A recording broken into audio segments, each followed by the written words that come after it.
Assalamualaikum warahmatullahi wabarakatuh. Perkenalkan nama saya Antika Nurasana dengan NIM C2401221076.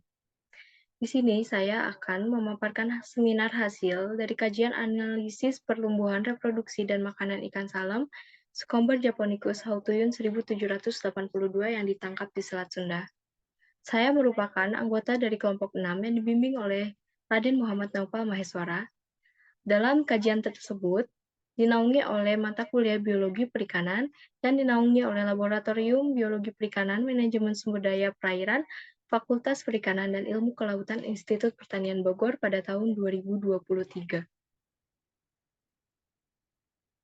Adapun latar belakang yang melatar belakangi kajian yang saya analisis, yaitu yang pertama ada biologi perikanan sendiri yang merupakan ilmu tentang perikanan di mana di dalamnya mempelajari tentang pertumbuhan, aspek reproduksi, serta aspek dalam makanan ikan yang sangat penting bagi perikanan itu sendiri.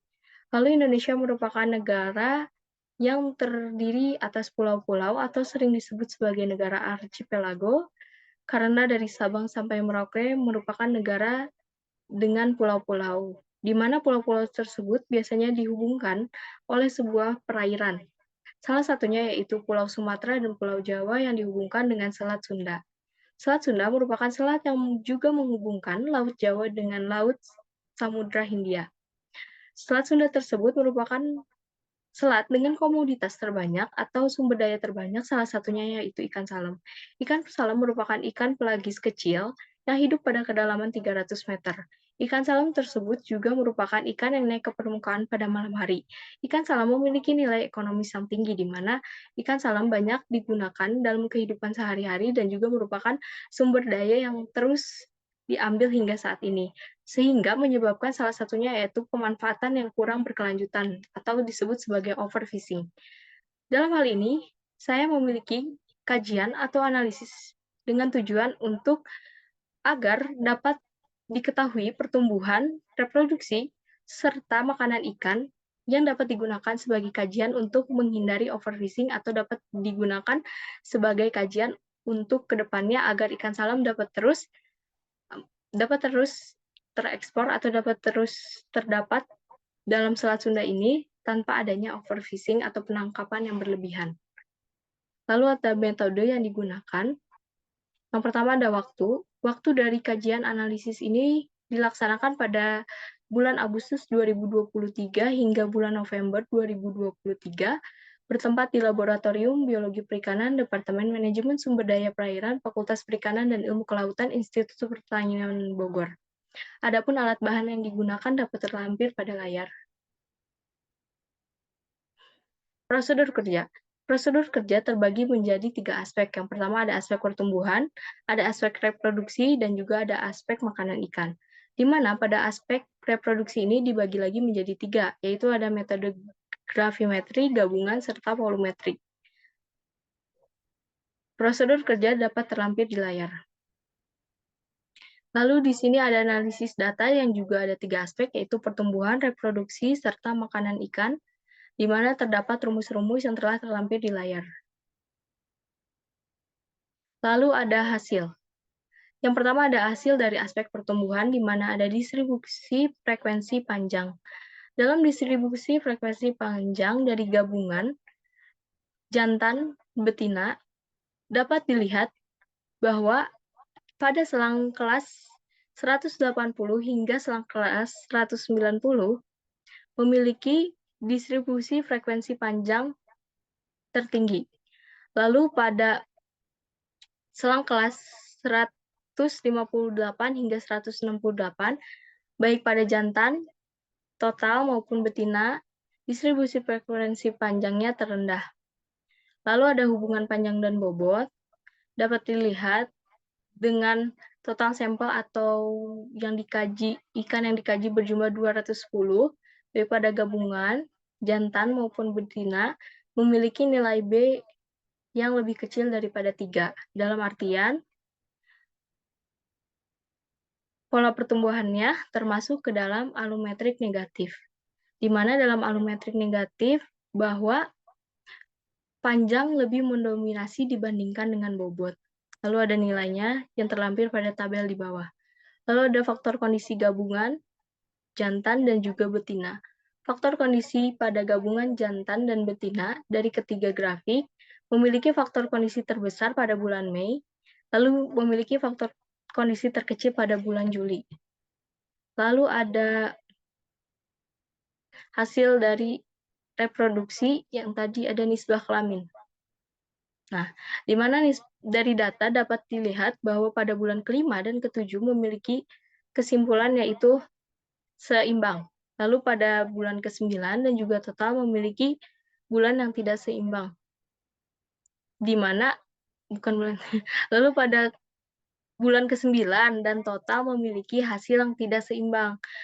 Mengapa hal ini terjadi? Karena pada bulan 9 jantan tidak melakukan pemijahan atau pemijahan tidak terjadi secara sempurna. Lalu ada IKG jantan. IKG jantan didominasi dengan TKG 4 atau standar deviasinya tertinggi berada pada TKG 4. Lalu ada TKG jantan dan betina. Dalam hal ini didominasi oleh TKG 2.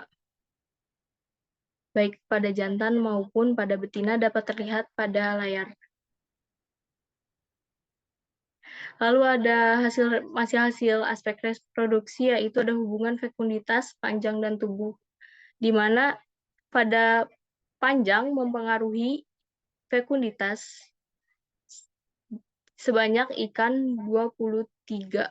Lalu pada hubungan bobot mempengaruhi fekunditas dengan ikan sebanyak 23.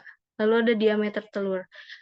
Hasil dari grafik diameter telur ini memiliki hasil yang dapat terlihat bahwa memiliki satu puncak, atau dalam ini dapat dikatakan sebagai total spawner, atau ikan salam ini memijah satu kali selama 1 tahun, namun dalam rentang waktu yang lama. Lalu ada hasil dari makanan ikan. Dapat terlihat pada makanan ikan gabungan, betina gabungan, dan juga jantan gabungan memiliki makanan utama yaitu nematoda. Pada gabungan nematoda sebesar 63%, lalu pada jantan sebesar 58%, dan pada betina sebesar 65%. Lalu ada makanan tambahan berupa Tirtinopsis, baik pada gabungan, jantan, maupun betina. Juga ada makanan pelengkap pada lainnya ini. Lalu selanjutnya ada luas relung. Dan luas relung dapat terlampir. Lalu ada hubungan volume makanan dengan panjang ikan, di mana dalam hubungan tersebut memiliki nilai-nilai yang saling berkesinambungan. Lalu ada tumpang tindih di mana CH 0,9918. Dalam hal ini dikatakan bahwa CH jika mendekati 1, maka kompetisinya tinggi dalam mencari makan, baik jantan maupun betina.